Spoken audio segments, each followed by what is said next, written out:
Welcome to the Unite to Heal event in support of Amudim. Thank you for being here. Shalom Noah. Shalom Racheli. So I'm Racheli Frankel. I live in Nofei Alon, Shalabim. I'm a mother of 7. I'm a Torah educator. I work at Nishmat and Matan. I do Torah, Halacha, Yotzot Halacha.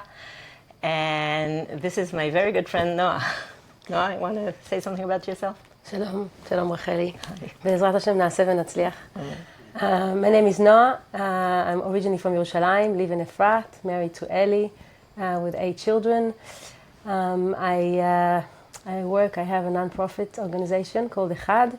We have a special program that we work together, Racheli and I, called Ola, which working with Jewish women in Europe, strengthening Jewish identity for Jewish women in Europe.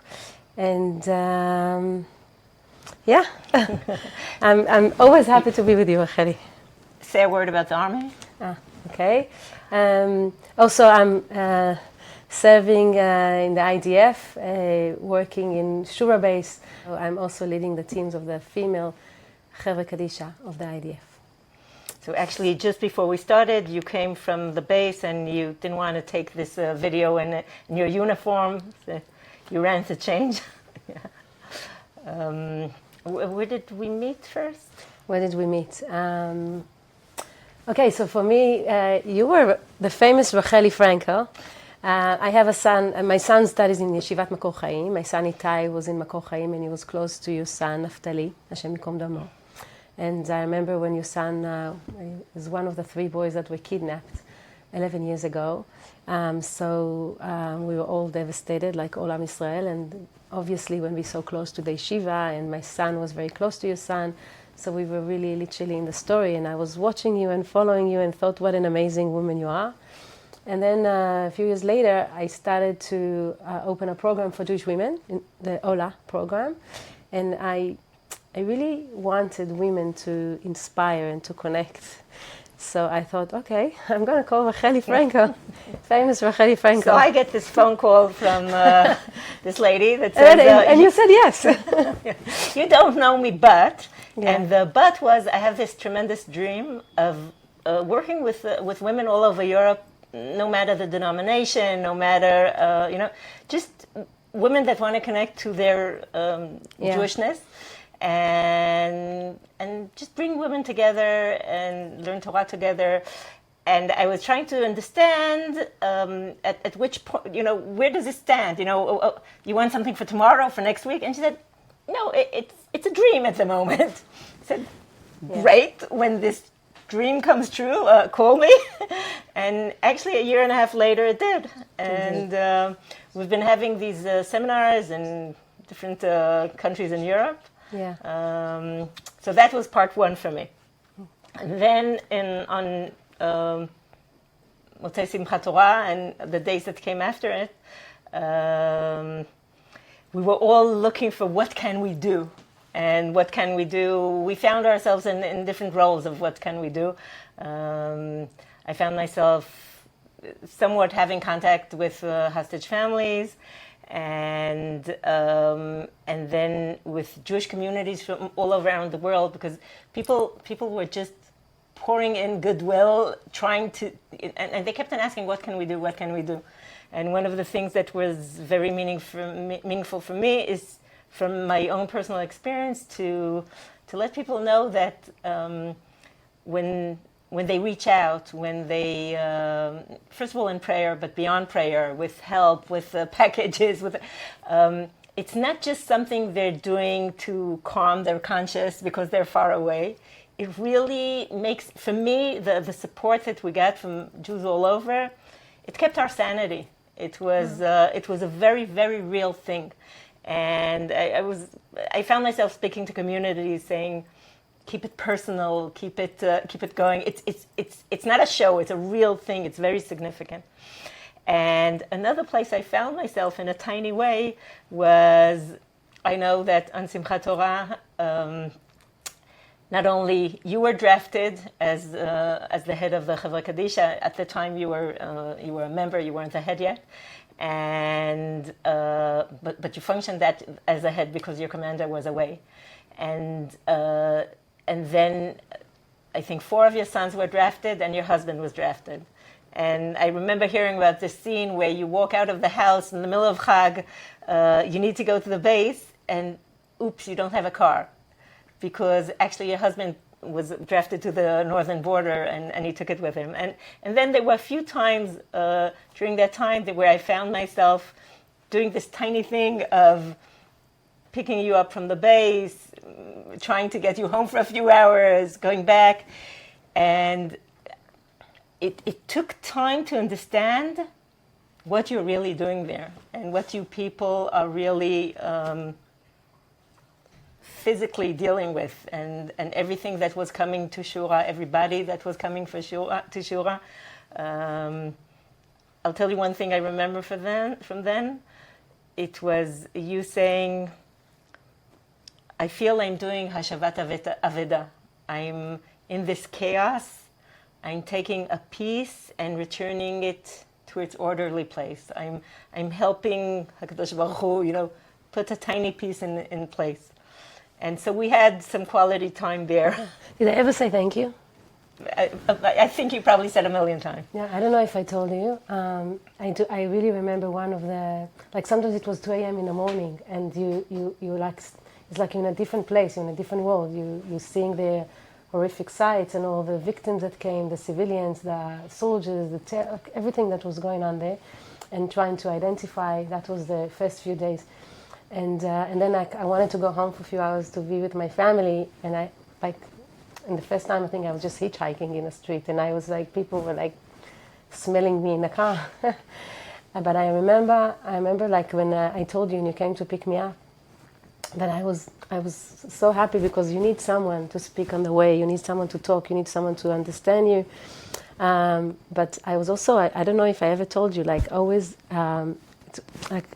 like I feel like I was selfish because I needed you and you helped me, and I ignored your pain. No, because I'm thinking your son was in Shura. Your son, I mean, it was Tzrifin at the time. Yeah, but then they came, right, but our people were like in the same... It's the same rabbis, the same people. Sometimes we have those discussions because right, I don't say that the job, like whatever we do with the victims and the Chevra Kadisha and the identification and the tira and the working with the families. But it's different. Like when I see a family, and now part of my job in the army is to go to people's home, I'm stepping back, and I know that like I'll give you an example. I'll just explain what you mean. Going to people's home means like the people, the families that lost, the soldiers that you took care of. Eventually, the families get to the stage where they might want to speak to the people that dealt with them. Yeah. And you go to the family and you meet the parents and the siblings of that soldier. Yeah, I can meet the mother of the child that was killed, and I was with her. And I remember in the beginning of the war, when I used to come into the base and get into the gates, there were families, waiting to hear. Yeah. Hundreds of families there. And I used on to... the fences. Yeah, on the fences, like this. And I used to describe it like, can you imagine someone that is standing on a cliff and like someone pushing down the cliff, and he didn't fall yet. That was my feeling. Like, this is what they are. Like the shouts, people like, someone gave me a piece of paper and said, can you find my child there? So I really remember that. But my experience was like standing and seeing those people falling from the cliff, and I can't help them, and they didn't fall yet. So I'm still holding my breath, but I'm not falling. They are in that fall. There's some kind of a respect of, I've no words to say that. So I feel like you just didn't think of yourself, and you completely... That wasn't the issue. We were all looking for our, where can we fit in? And here there was something very small that was, part of the ethos of Chevra Kadisha is this almost secretive function. You don't talk about it. You don't want people to know about it. And in the first few days, that was... your younger children didn't know what you're doing. And when everybody disappeared and was drafted into the army, they did not know. It took a while until you understood, everybody eventually found out. And there was also a bit of a change of a state of mind where we all understood that the world has to know. Yeah. The Jewish world has to know, and the world beyond has to know. And that wasn't in your DNA as a Chevra Kadisha. So at that time, just being the minutes that it took from Shura to Efrat, being with someone that you're willing to be open with, it was a big deal. You know, so it was totally my zchut to be there. It's not the issue. Interesting. Okay, now that we're speaking, you reminded me that in the very beginning of the war, people came and asked what's happening and to be interviewed. I wasn't so comfortable to speak, definitely in Eretz Israel, and it's so sensitive. But the first phone call that I got from, I think, Rabbi Beshevkin, one of the podcasts, he said, can I please speak with you? And I thought, no ways, I'm not talking, I'm not sharing. And I called Eli, he was in the army, my husband, and I called Rabbi Ruzha, and I spoke to you. Rabbi Ruzha said to me, you have to. And it's something that I always, you know, like I really thanking you for that I understood, and it gave me a lot of strength and a lot of resilience to deal with that. Understanding that what happened in Shura, it's not my story. And if it's the story of Am Yisrael, and when you have such a pain and you go through things that it's part of Am Yisrael, you share it because it's not about me. So I don't care if, you know, what I'm wearing so much and about all those things that you can be nervous when you are, you know, under cameras like now. You just do it. You just speak and you just give it. You give the story of Am Yisrael. And I remember you gave me koach for that, and it's huge, this gift of be able to share. Thank you, Racheli. The truth is, I guess it's also healing to speak about it, right? Yeah. A story comes to my mind. It's kilu not in the right time of our conversation, but I remember speaking somewhere along the years, and then coming back to that same yeshiva the next year. And usually, you know, it's a 1-year program, so you meet different people. And this guy comes to me after the lecture, and he says, you know, I heard you last year. And I said, you know, I must have bored you. I repeat myself. And he said, no, actually, I'm coming over to you to tell you, because when I walked out last time, I decided to call my mother that I hadn't spoken to for 4 years. Wow. And first of all, this is not about Racheli. Maybe it's about Naftali and the power of you know, that people that we lose still have in the world. But I then thought that me sharing, you know, it was just talking about motherhood and about what you miss. You know, it's not you're never sorry that you didn't go to somebody's graduation. That's not the issue. It's you miss hearing them fight. You miss our day to day. So I remember speaking about that, and I figured this guy. I imagine that he walked out and he said, actually, I have such a relationship in my life too. I don't want to miss out on it. Wow. And it was more about the power of sharing and about the power of talking about things, and because we're interdependent, you know. And blessing come, yeah. Blessing comes, yes. I think if you already, I don't know, if may I say, that I think for me the essence of speaking about it is really understanding that it's like not my story. It's something that happened, and I think it's give you a lot of koach, because in a way you are in a lot of pain, and obviously we cry a lot. Even today there was a levaya that coming out of the base, and you have tears and you cry almost on a daily basis. And when you go home and you hear about the girls, or are you allowed to say which levaya came out of the base today? This morning was Hadar Goldin, Hashem Yikom Damo. After 11 years. And then he was aloof. He was the mefaked of Chel Avir, Racheli that was passed away. So there was two levayot that came out today. But I think understanding, you sort of not detach yourself, but you feel like you're here to serve. Okay? Speaking about, Hadar Goldin, Hashem Yikom Damo, obviously everybody wants to be part of that. And when you understand that you have your job and you need to do what you need to do, the whole story with looking at, doing Chevra Kadisha is nothing about yourself. You do what you can, and that's it. You're sort of a soldier. You're a servant. כן, אני עבד השם. I came to serve you, הקדוש ברוך הוא. אנא השם, אני עבדך. It's one of the strongest sentences that gave me so much koach. I remember. I think I said many times in many places that I stood on October 7th and I saw what I saw and I didn't understand what's going on, and I say Hashem, you say Ana Hashem, Moshiana, Hashem save us, Ana Hashem atzlichana, us give us success, but mainly Ana Hashem, ani avdecha, You want me to wash dishes, I'll wash dishes. You want me to, wash people that whatever you want me to do, I'm there for you. Understanding that we are part of Olamo Shel HaKadosh Baruch Hu and we're doing what we need to do. It's something very humbling and something that gives you a lot of koach to do it. And then you want me to go back home and wash the dishes and do the washing and shop, go to the supermarket. So go for it. I'm doing it. Actually, I have something that I am thinking about as you talk. Recently, we were in the beginning of Sefer Bereshit, and we hear about Avraham Avinu as a warrior. Right. And it's interesting that these people that we think of as righteous people, tzaddikim, David, Yeshua, Avraham,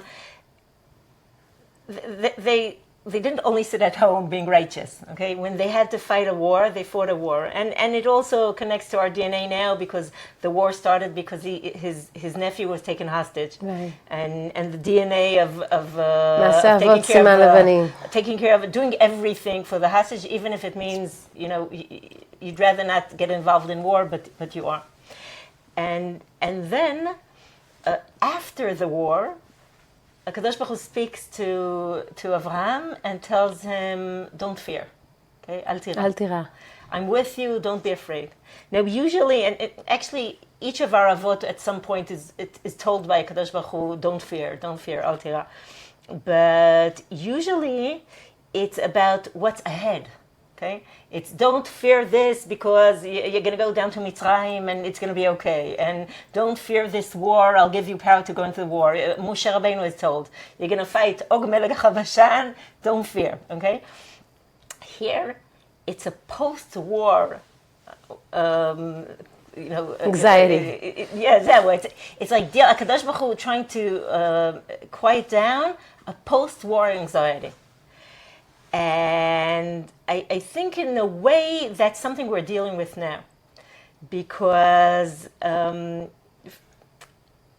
a society here in Eretz Yisrael and the Jewish world altogether, things are starting to calm down. Hadar was, Baruch Hashem, brought to Kever Yisrael today, and there are no more soldier hostages in Gaza.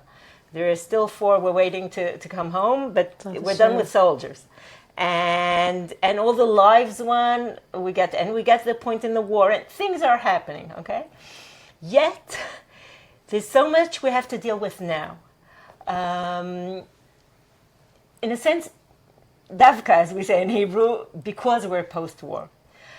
A lot of challenges, a ton of mental issues that we all know are there and going to come up, and some that people hold on to and keeping very strong, but we'll have to start dealing with. Where we, in many ways, we're a post-traumatic nation, and a lot of challenges of a lot of the unity that was kind of holding up as long as we're in war, and now we know that there are a lot of things that are about to come. There's so much that we have to deal with at this stage. Dafka, because we're starting to feel the end of the war, this specific war, it's not like peace on earth, but there is so much to deal with now. Wow. And you said, if I need to wash holy soldiers, I'll wash holy soldiers. If I need to get back home and wash dishes, I'll wash dishes. But doing that transition is not so simple. It's not.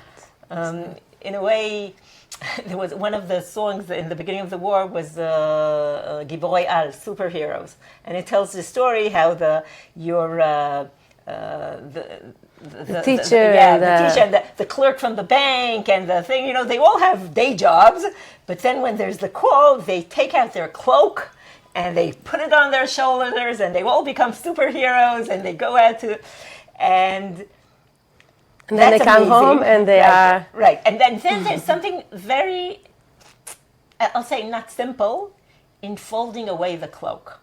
Okay.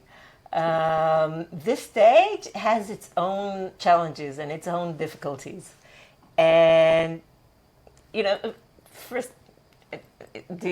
what do you feel about it? I'm sure you have your perspective on it.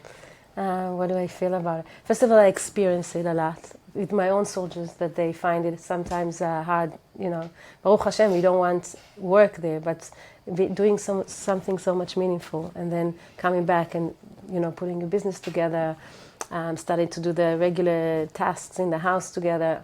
Also, we all, our husbands, our sons, even in my own family, like I have someone very close that she, with anxiety, and the husband is still doing miluim. She lost so much weight. She doesn't want to eat. There's a lot going on. I think everybody is experiencing it. You said Avraham, and you describe it so beautifully. Mamash, thank you for this piece of Torah. Mamash, Racheli.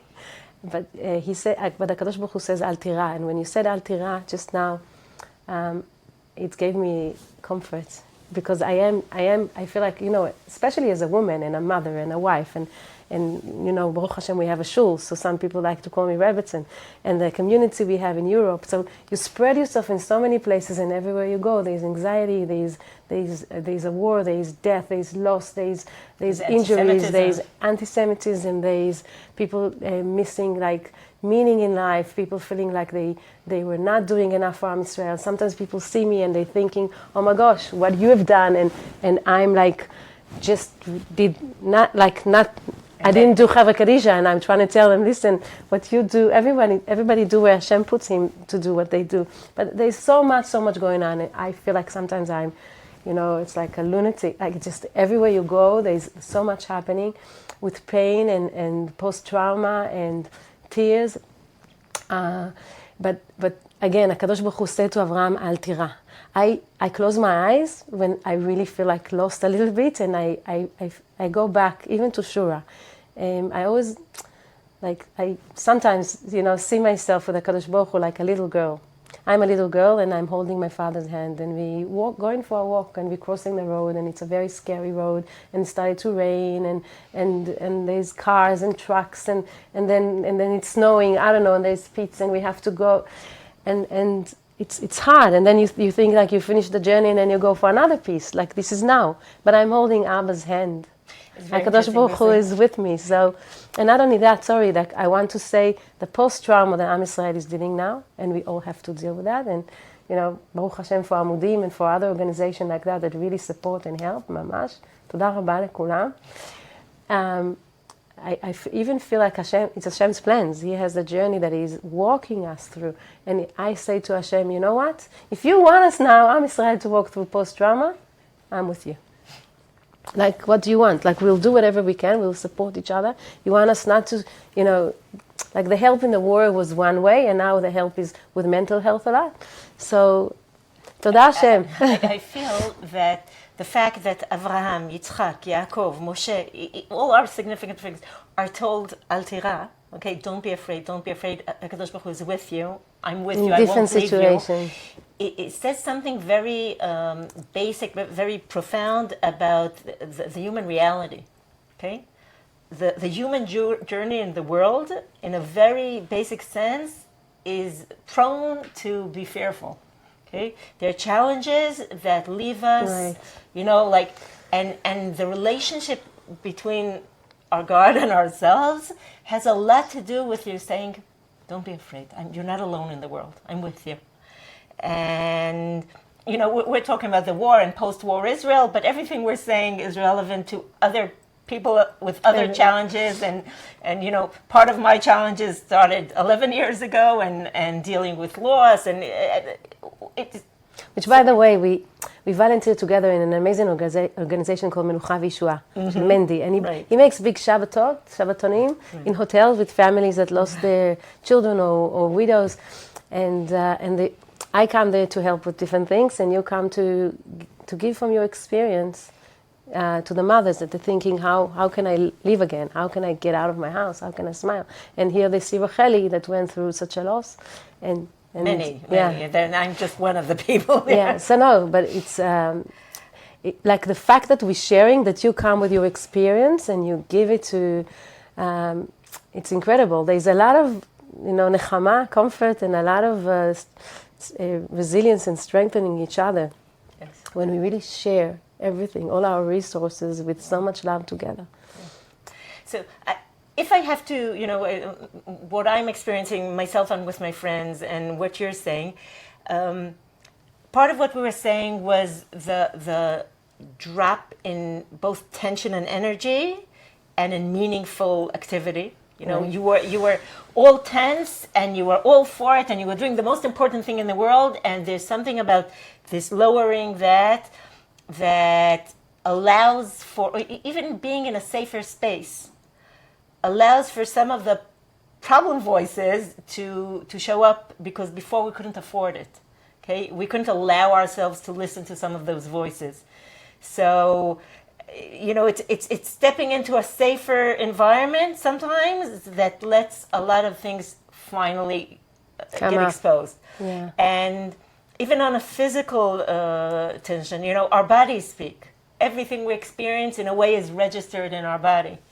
And sometimes our body is now acting up because we were all on the mission, and sometimes it's the imagining a siren or a sudden noise, or people are their whole body reacts to it. There's a process of like it's a bit of a limbo time. It's we're not there yet, and we're not there, and I think it's a time for healing. And I'm trying to think about the different tools that serve us, things that come up as far as this. I can tell I can go on, but and I'm happy to hear, like, what do you see? Okay, I can share. Yeah, go ahead. One of the things I think that a lot of people discuss, okay, is with the trauma. I don't know if I don't know even the professional phrasing to those post-trauma situations, but many of my colleagues, okay, and not only in Shura, also I hear it with combat soldiers, or that situation happens in life and it takes them back to what happened, okay? It can be a sound, it can be a smell, right? It can be something that happens and it brings you back to the room, brings you back to what you've seen on October 7th. And we're all having those flashbacks. We have it. I mean, we have it. It can be often, sometimes it can be once a while, but I feel again, like if we're going back to feeling, part of Hashem's plan with everything, that I believe that whatever we experienced in Simchat Torah was very painful, and we've been exposed to really, really evil things, okay? Even our naked eyes, so things that you don't even... You actually, I remember, helped me to... gave me comfort, because I couldn't find the words to describe the bed. You can't say animals or monsters, and then you said to me, no, there's no words for that, and you don't want to. We don't have the words for that. It's not belong to us. It's not our vocabulary. Yeah, it's not. It just all these evil things that you see just project how much good there is.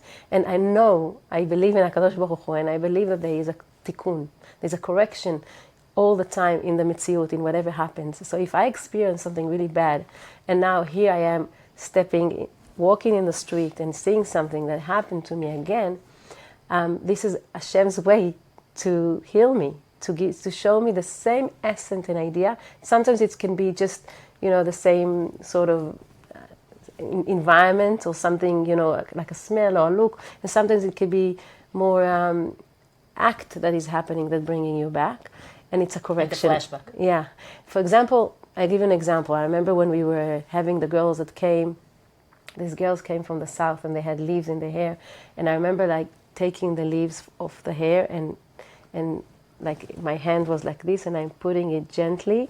And like there was a shelf in the room and I put it there. And I remember like putting it down and looking at the leaves, thinking, you know, sort of like this is where they, like the stone of Yaakov Avinu, that was there underneath their heads until we brought them to Shura.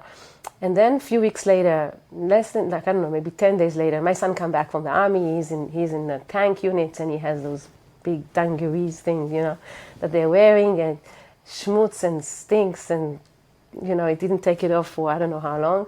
And I want to put it quickly in the washing. He had less than 24 hours at home and I'm shaking it.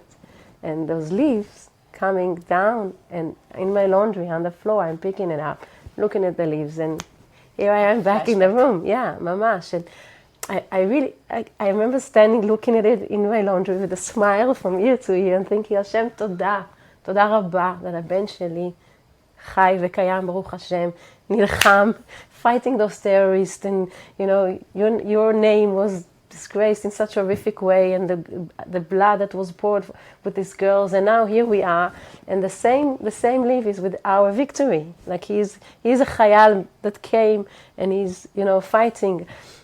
So it was like little things like this that happen. I remember also like, you know, you wrap them with in Chevra Kadisha, and then I go to my daughter and there's a newborn and I'm doing the same act and this is new life.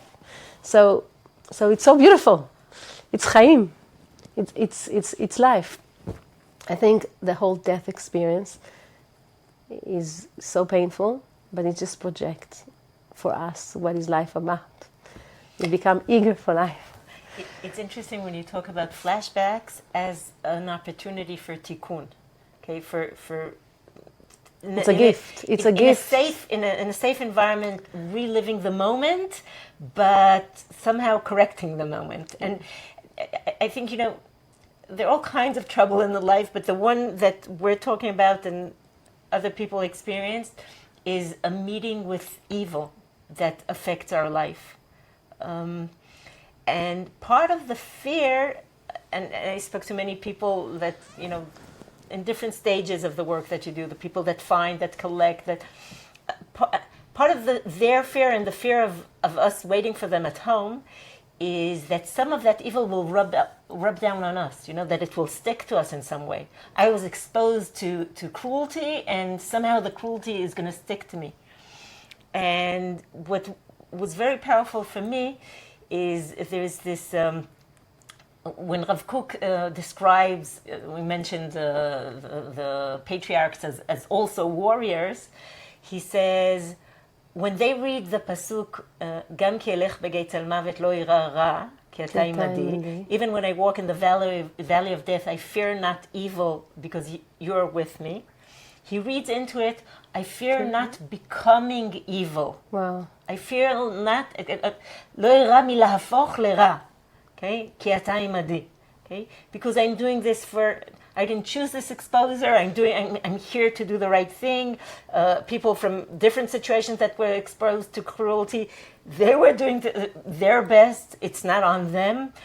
If ata imadi, I won't turn into evil, it won't rub down on me, okay. Wow. Which is, to me, it was a very powerful thought in that sense. I also feel there's a lot of the physical that has to do with it. I remember thinking after losing Naftali, I'm okay, but I don't want to get cancer from this because I don't want it to all be internalized and somehow. Yeah.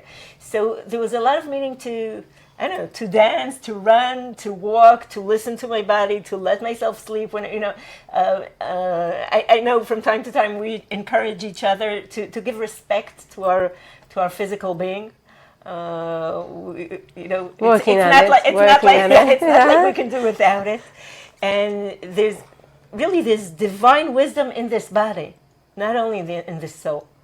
And giving it the time it needs and understanding that this is an ongoing process And some of it just has to come out from the physical. And giving the proper respect to the physical, I think is a big deal. But can I ask you something about it?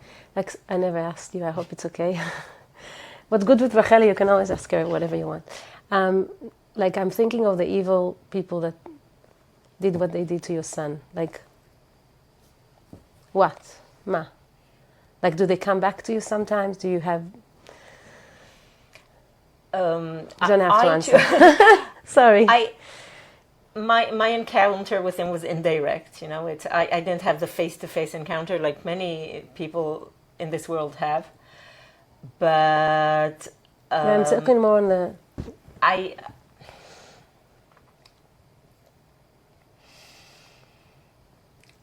I chose not to look evil in the eye, but I chose to be part of the mission to fight evil. Okay, we don't come from a culture that serves the second cheek. Okay, just because you were encountered as a victim doesn't mean that you have to continue being a victim. Yeah. Okay, oh. and the resources in you and around you are the ones to help you out from that position. So that's, you know, but I found myself worried like everybody else. How are these, you know, these precious soldiers and the people and the civilians that were all out there doing what they can, how are they going to come home? You know, what's going to stick to them? And I feel when you feel you're doing things from the right value set, in a way you're protected ki ata imadi. Okay? Right. I'll also say that I was discussing this with friends, and one was talking about, let's say, post disease. There's a stage of healing, and the stage of healing is not the stage of being healed. Everything is already there. And she spoke about a mature take on that thing that says, maybe as a child I thought when something breaks, then you fix it, and it's done. When something was sick, then it heals and it's gone. My mature perspective on it is, this is my new life. This is my new stage. It doesn't mean that I get the old one back. It might be much more. It might be it might be very different. But my mature take on it is, okay, here's hello. This is your new life. Remind me of one of the sentences that Rabbanit Yamim Mizrahi said to our team. She said, she spoke to not to our team, to the wives of the people that are the men of the Chevra Kadisha. So she said to the wives, you had marriage stage A, number 1, with your husband before the war, and now you say welcome and thank you for stage B. And don't keep on imagining you're there. Don't think that things we all change. Right, Nothing will be the same. Right. And just welcome with a smile there. Yeah. And then a very dear friend that was sitting there, whose brother lost his feet actually quite recently, Liraz Zeira. And she said, you know, now when I see the treatments my brother is going through, so the doctor told him about phantom pains, how to deal with them. She said, hug your knee, and your body is now ending here, touch it, and tell your brain, this is my new body. This is my new body. And it's the way our mind deals with welcoming this new stage, you know, the second marriage, the new life, these are the ends of my body now. And it's healing, but it's not, oh, I was sick, now it's gone. I was broken, now I'm fixed. It's let's welcome our new life. This is shikkum that everyone... It's shikkum, and it's also accepting that in the end of the shikkum, I won't be that person. I might be greater, bigger, different, whatever, but it's going to be the new stage. Shikkum is like lakum, like it's getting in the process. Wherever I am, it's, yeah. Yeah, I'm not standing. The other thing he said, which I found interesting, is he said, you know, when the pain comes, you could deal with it. You're going to have pain, and you can deal with it. It's the fear of the pain that's going to paralyze you. Wow. So there are things that we have to deal in that level of fearing the pain that comes, that they're very, very significant. And when it comes, you'll be fine. You'll deal with it. It's going to be okay. And it's true for tira. Al tira ki ata imadi. tira. Right. I think this is I don't know. It's our motive, huh? This is the conclusion, the subtitles, the highlights of Al Tira Israel. Yeah. Do you find there are specific tools that you say to yourself, that you, like mantras?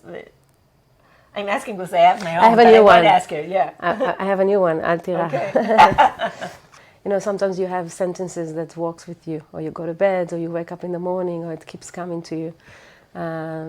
So, what are your mantras? The truth is, it always feels funny to repeat something, but when it's powerful, it's powerful. So I'll share with you if you share with me. Things that work for me. One is this. I can feel pain. It's like what about the doctor? What the doctor said. Okay, it's I can feel pain. Okay, and he said it's going to be okay. I can feel pain.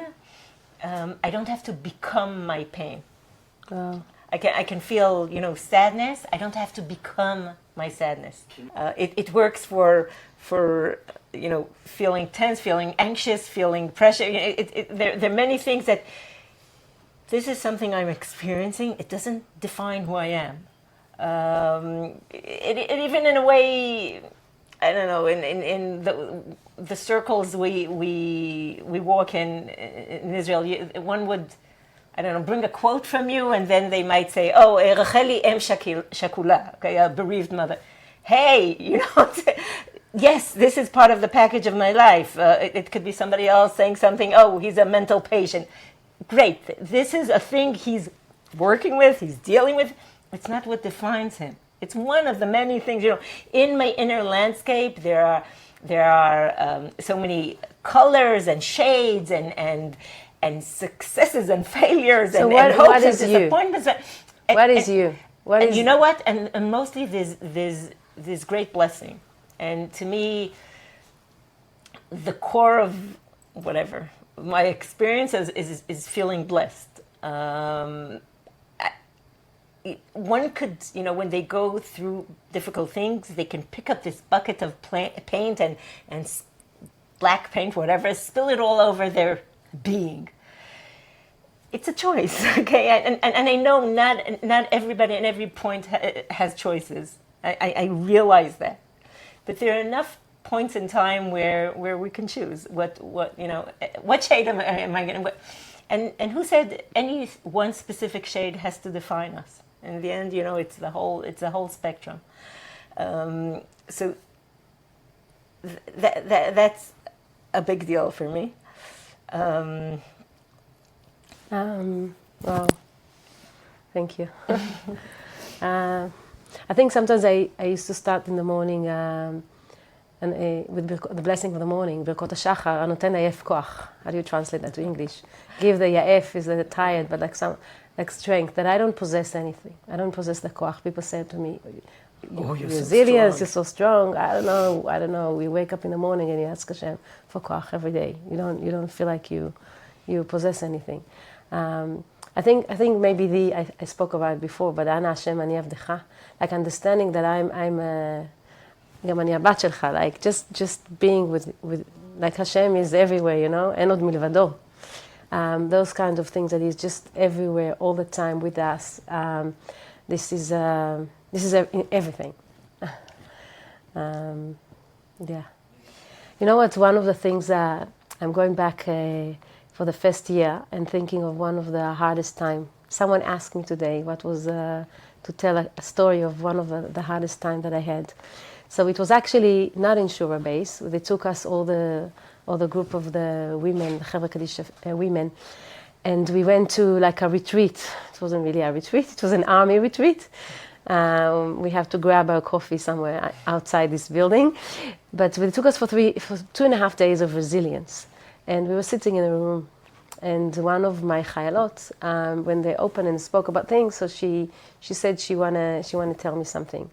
And what she was talking about was that it was a time of really, crazy and busy and so many things going on and everything on the top of the heads. And she just came in And straight away I threw her to work. And she said, you didn't even say anything. And I was shocked. I was shocked to see what I'm seeing. And whatever, and she said, no, I forgive you. I know that you were very busy and you were in the middle of so many things and you meant well.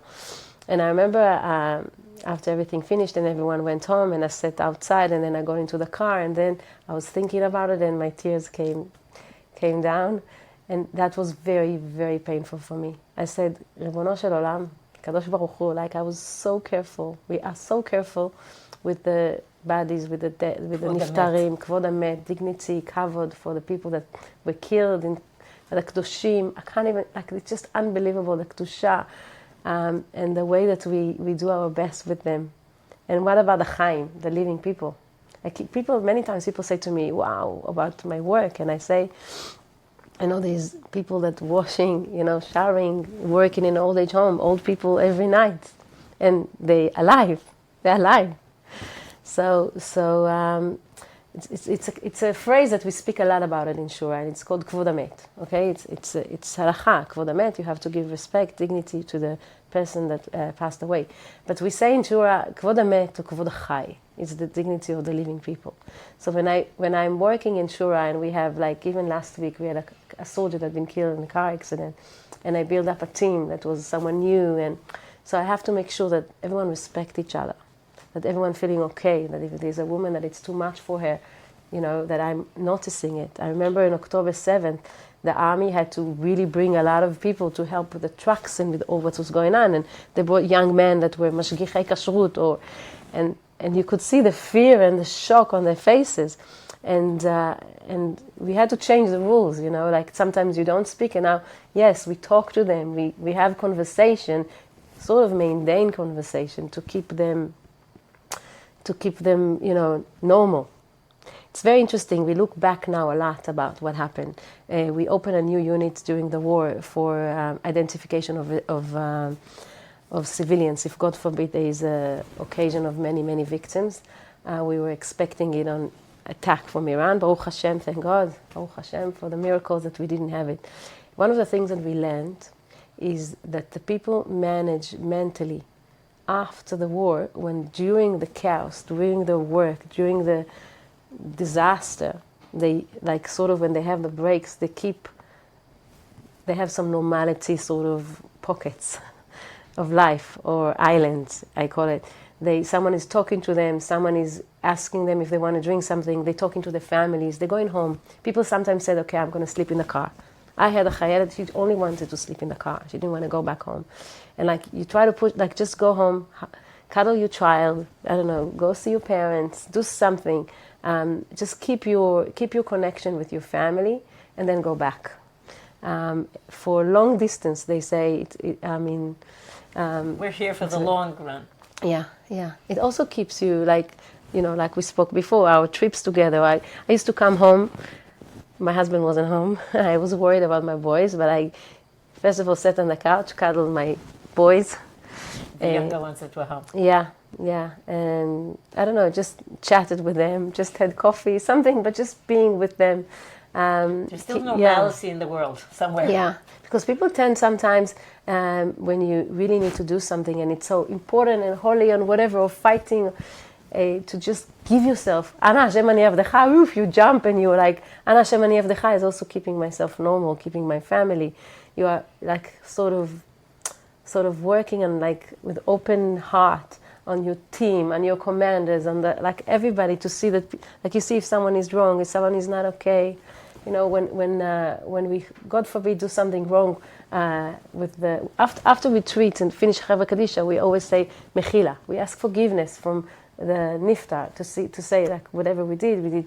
But you say mechila. You need to move them. Yeah, you're really, really careful. And then I'm thinking to myself, life.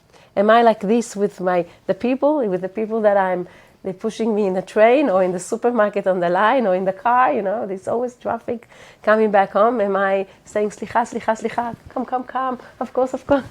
So I think this awareness of understanding that there's a hard situation, that I remember the people around me, and to look at them in their eyes and to see what they need and to speak and to love. And when you manage to do it, it gives you koach, and afterwards when you look back at things, it's sort of tied together. I feel part of the things that you're talking about have to do with not only the things that we go through, but also the things that people around us went through. And we're also, fathers and mothers and siblings and, friends of people that have gone through challenges. Yeah, whatever it was, we don't even know all the way what they saw, what they experienced, what they went through. And here we are not knowing what to ask. Should we say? Should we ask? Should we constantly check on them? Should we give them space? Can we, what are we supposed to do? Check their pulse all the time? Start interviewing them?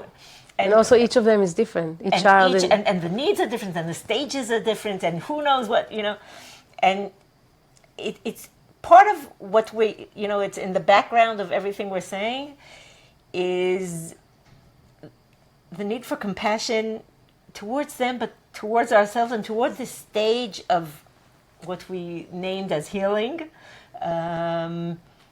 Nobody's going to be perfect with this, and it takes, the evil guys that were behind the scenes, they had no compassion. But what we learned from HaKadosh Baruch Hu, and you kept on saying it, is compassion. And it's just, okay, so let's be here for when they feel like talking, we will be able to listen. That's a lot, okay? And also, you know what, maybe the talking is not, maybe it's the hug and the cuddling, right? But whatever they need. If they choose, when they choose, okay, we should be able to receive it. And it's not so simple all the time. Yeah. This Shabbat, my son came home, and he said to my husband, I need an aliyah. And he's not like an aliyah chaser or something. Yeah. And to go up to the Torah. Yeah, to be called to the Torah. And Eli says, what? And he says, I need to say Hagomel. He came back from Gaza. So I was like, And he just didn't say anything. It was also the situation, just before Shabbat. And on Friday nights, he started chatting to one of the brothers. So I just pulled the chair closer to them and started to listen.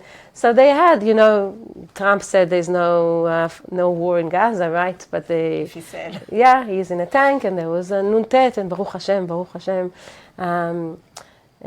They were fine.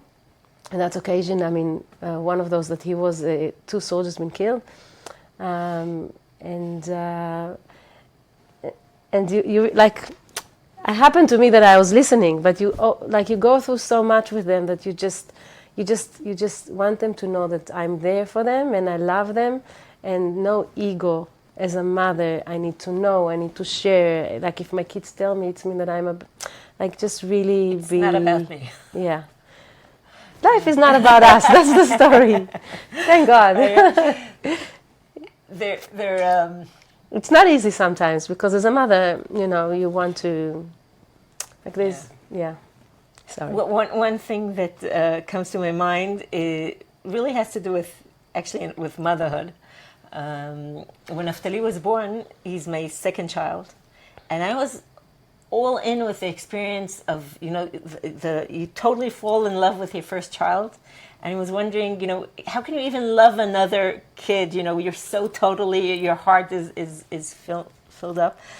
And I was feeling very guilty. Like, I'm not good enough, I can't do this properly, something.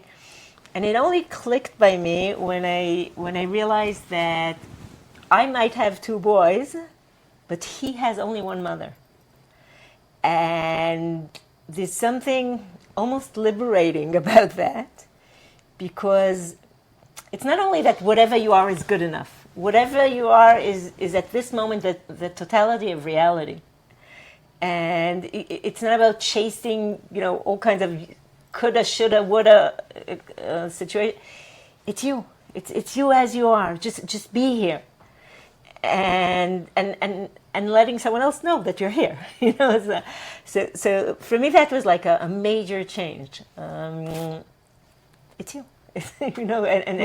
And you'll be there when they need you, and you're around, and you're not running away, and the deep breaths that you're taking now are maybe in preparation to something that at some point you'll have to hear or listen to or deal with, but just being who you are is a big deal, Yeah.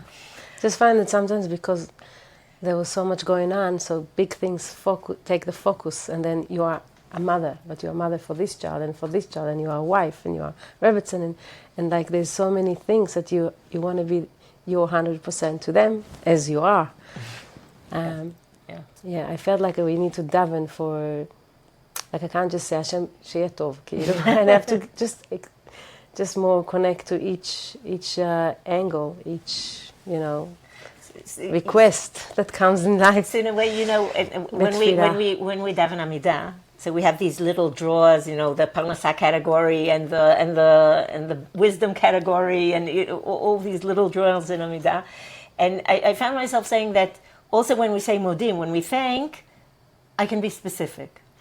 And then I met this side of myself that says, well, if you don't cover the whole list, something Khalila will be taken away from you.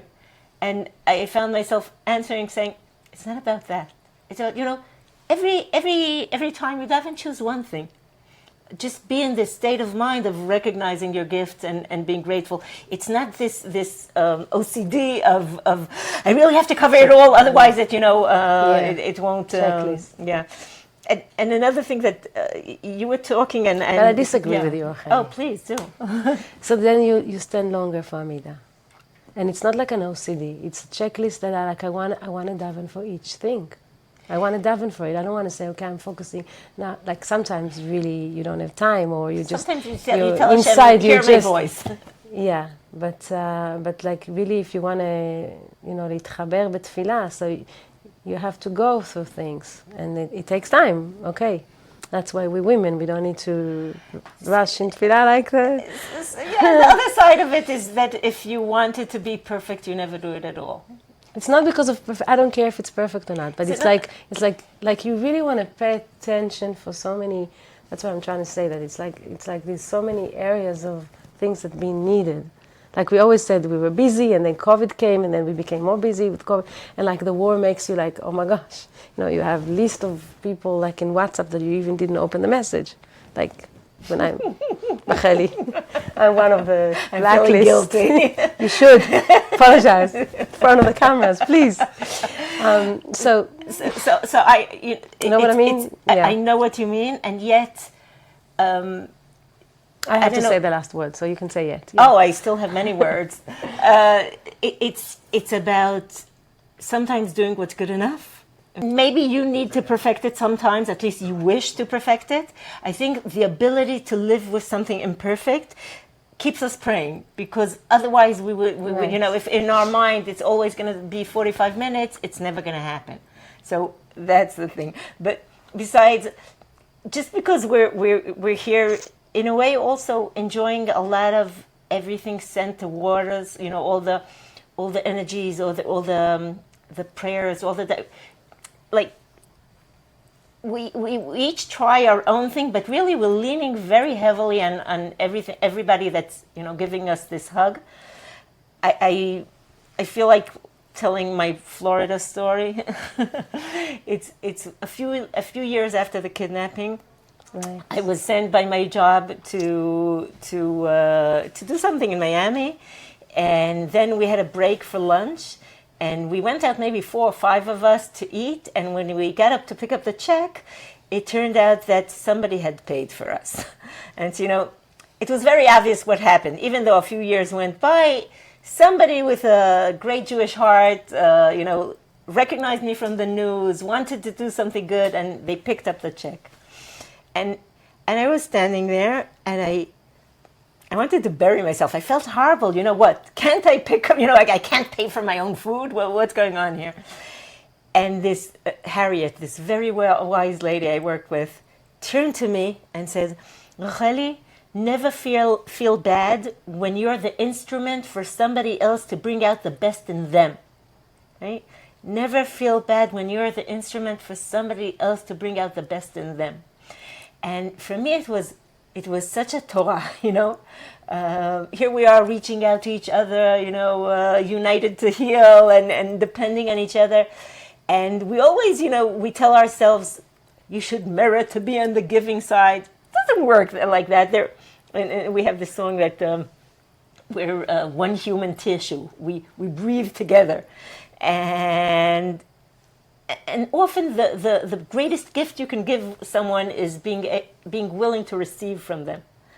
So it even eventually happened that I told this story on a podcast in the war, and this amazing guy reached out and said, "I'm so sorry, it was me. I paid for your meal. I didn't mean to make you feel bad." So you told him, "Okay, I'm going next week too." No, I told him, it was such a tremendous lesson, and I'm walking around the world repeating it. It was a Torah that needed to come to the world.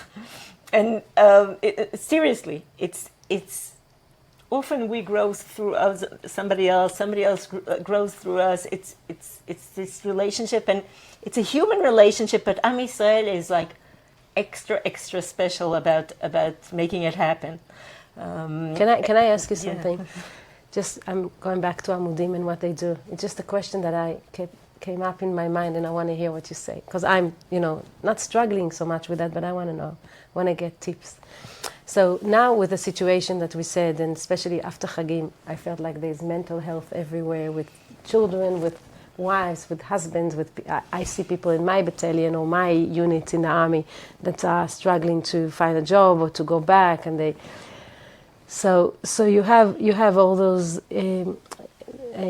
situations with different people dealing with different things, and everyone say, okay, you've been through a lot, take a big breath, give yourself the space, understand that it's okay, whatever you do, it's okay. If it happens to you that you shout at your house, you went through a lot, everyone will, it's okay, just accept yourself the way you are. And then I find myself thinking to myself, is what I do is okay? How to balance, to accept, the pain that we're going through and the healing period, and towards, I don't want to say being lazy, it's not the right phrasing. I don't know if it's a bit of a complicated question. I hope you get me. But how much I give myself discounts because, okay, I've been in Gaza and I was, in tunnels and I was not changing shoes for 3 months, so now I can be at home, not help in the house, be too much on the phone with movies because I need my space, how much we should take responsibility. Maybe the healing is on the other hand, doing good, being involved, not letting yourself saying, okay,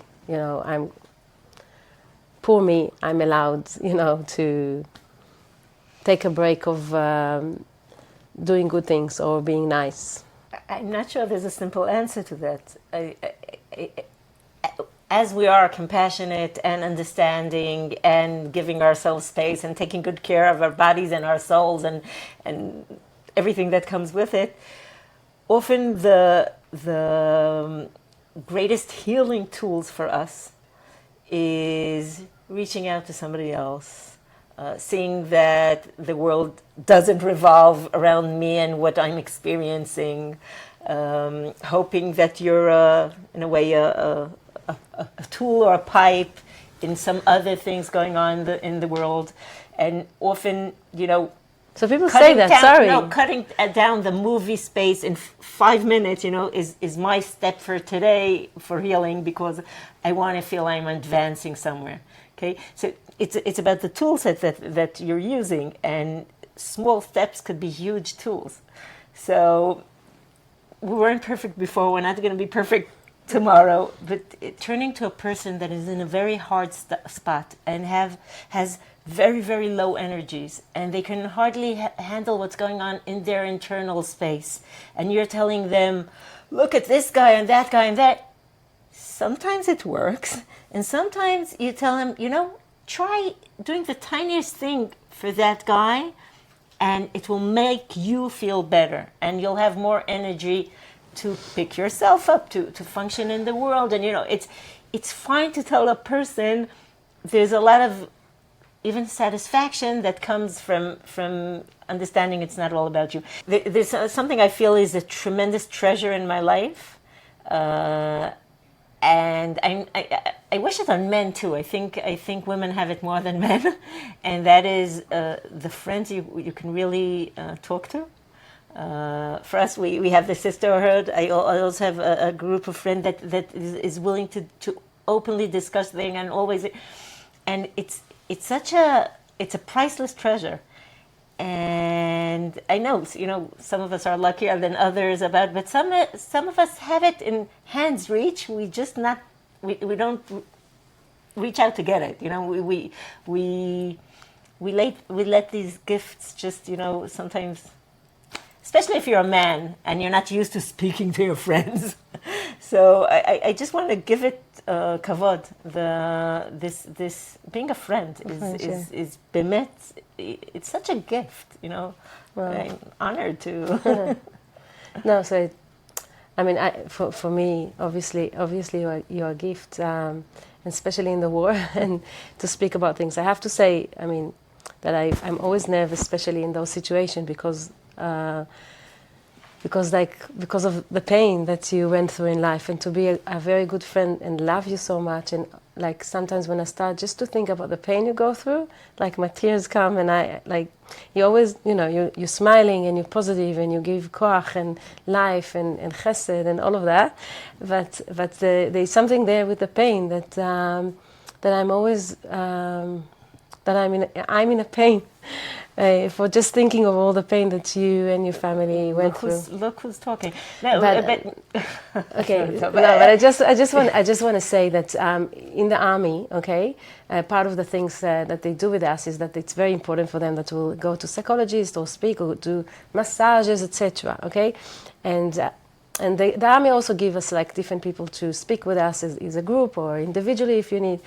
But I feel, and then even like I can give a receipt and like they will pay back for a specific amount, right? Which I didn't do so far. So I feel like after this session, maybe I just had a psychologist session with Racheli Frankel. We should pay into our team because they gave us the opportunity.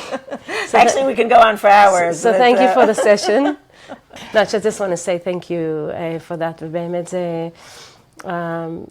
Being able to connect to people and with an open heart, it's a big gift and it's a healing. And I think it's Shechina, mamash. Yeah. One of the things we do together is going to Europe and getting together women from, 20, 30 countries, and we're learning Torah with them together. We're not teaching Torah so much, we're learning Torah together. And somehow being with so much loss, being surrounded with death morning till night, and last week I was 4 days in the army and in the base, and so much of death, like the opportunity to be with women in a living situation, in Torat Chaim situation, it's one of the, it's like, it's the thing. For me, the Torah, Limud Torah, opening Chumash, Parshat Shavua, this is the best psychiatrist in the world. And in a world that is dealing with a lot of loneliness. Yeah, as a Torah, reaching out to the people that you're willing to talk to and they're willing to listen, it's just a tremendous treasure. It's like, we can go on for hours. It's not even it's life. This is it. זה החיים. זה החיים. Yeah. יפה. We should thank Hamudim for this opportunity. Thank you. Do you want dinner?